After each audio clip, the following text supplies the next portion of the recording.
A gente vai falar aqui sobre essa reabertura do comércio. Nós conversamos mais cedo com os representantes dos comércios, assim, de lojas, e vimos que eles estão um pouco perdidos em relação a isso. E aí a gente quer saber, bom, nós consumidores, como nós podemos nos precaver ao ir para um shopping, ao ir para um comércio neste momento? Primeiramente, bom dia. Bom dia, Sheila, bom dia, Ellen, é um prazer estar aqui conversando com vocês. Doutora Raquel, vou começar falando sobre a prova, porque ficou a prova de roupas, a prova de objetos que você vai fazer numa loja, isso ficou no ar aqui, porque tem uma orientação aos lojistas de que, em tese, não é para experimentar. Mas se experimentar, essa roupa tem que ficar lá parada por 72 horas, 72 algo assim, né? horas para depois voltar a ser provada por outro cliente. Isso faz algum sentido? Não faz sentido, né? Eu acho que nós devemos, nesse momento, que é um momento de extremo cuidado, de fato, que todos nós devemos ter, o lojista e o consumidor, mas é um momento de bom senso também, né? O bom senso deve imperar, aliado à ciência. O que nós sabemos que é importante, de fato, na transmissão é a mão, né, estar suja, estar com o vírus e a gente colocar a mão no olho, nariz e na boca.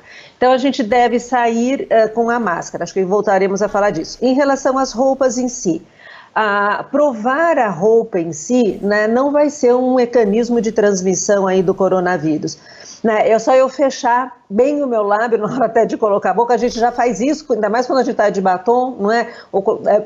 Mas assim, para não sujar a roupa, se for roupa de colocar pela cabeça, ou se é calça, ou se é sapato, isso não tem necessidade. Então não haveria necessidade de nenhum cuidado suplementar em relação a experimentar roupa, calçados, e nenhuma parafernália mais de luz, de spray, nada disso, né? Então vai ter o cuidado habitual de, né, não sujar também a roupa, nem nada disso, e depois que fizer, né, ao sair da loja, ou depois que eu experimentei a loja, eu vou ter meu álcool gel lá e vou higienizar minhas mãos.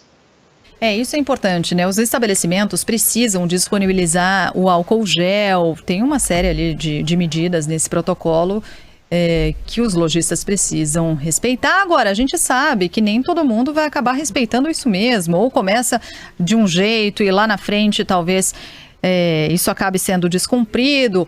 Por isso é tão importante que a gente fale sobre o ponto de vista do próprio cliente, né? Ou mesmo daquele funcionário, para que a gente se cuide e a gente se proteja. Uso de máscara indispensável, né, doutora? O uso de máscara é indispensável. Então, e aí eu acho que a sua fala é muito correta, porque a responsabilidade tem que ser de cada um de nós, né? Eu acho, não, o outro que tem que cuidar de mim, não, acho que cada um, claro que tem regras que devem ser seguidas, mas cada um também deve cuidar da sua própria saúde, é uma responsabilidade individual. Então, o uso de máscaras, ele se mantém como um item obrigatório, né, sempre que eu sair de casa. Então, ela deve ser colocada, deve ser utilizada corretamente também durante todo o tempo que eu tiver fora de casa, eu devo estar de máscara, ou a máscara descartável, ou a máscara de tecido, que ela pode ser reutilizada. E o uso correto da máscara, ele é muito importante para que ela tenha o seu papel de prevenção.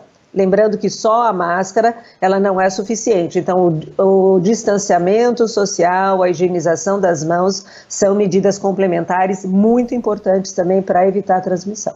Doutora, a gente falou aqui, a senhora mencionou agora o distanciamento. E aí a nossa colega foi a um shopping que estava tudo lá demarcado no chão, quantas pessoas cabiam, onde você tem que ficar, na fileira. Agora a gente sabe que muitos comércios não vão ter condições de fazer isso. Como é que a gente... tem uma maneira de, sei lá, eu calcular aqui com a Sheila, né, o que é uma distância segura das pessoas? Olha, pelo menos, né, o que se mostra é que da onde vem esse distanciamento? Da onde foi inventado isso? Né, não foi inventado, na verdade, a capacidade que o vírus tem, o alcance que ele tem quando eu falo, quando eu espirro, até onde ele chega. Ele chega até 1,40 m, 1,80 m. Então, por segurança, fica mais fácil a gente coloca 2 metros. Então, calcula, né, um braço estendido de mim um pouco mais, né, é isso na minha frente que não deve ter ninguém e é isso atrás de mim. Né?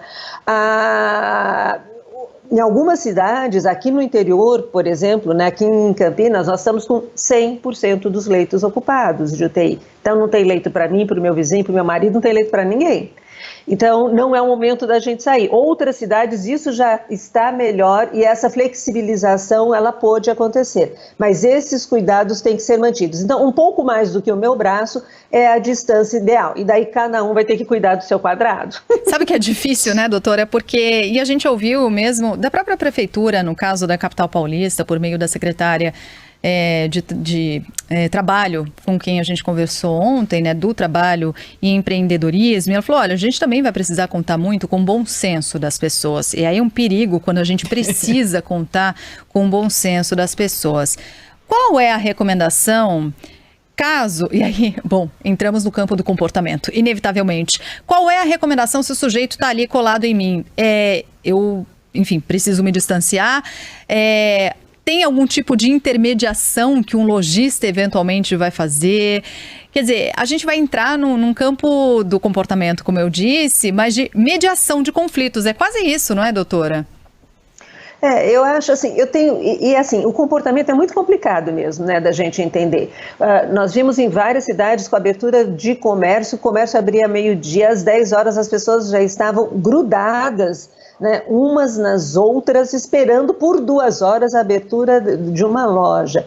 Quer dizer, qual é a necessidade? Nós estamos há 3 meses, né, sem ir para a loja, não é que eu não gosto, eu gosto muito, mas precisa ficar aglomerado dessa forma. Eu acho que também levar para o lojista, quer dizer, o lojista também vai querer que a loja dele flua, né, de uma maneira segura, porque senão também ele será penalizado. A loja vai ter que fluir, ele vai ter que vender, ele vai ter que mostrar os seus produtos, enfim. Então, assim, tentar evitar, não precisa ir todo mundo no mesmo horário, acho que a gente tentar fazer com que, né, ao longo do dia, e daí eu acho que restrição de abertura de comércio é algo muito ruim, né, horários mais, um horário menor de funcionamento é ruim, porque as pessoas daí acham que tem que ir naquele horarinho que está melhor, isso vai aumentar a chance de aglomeração.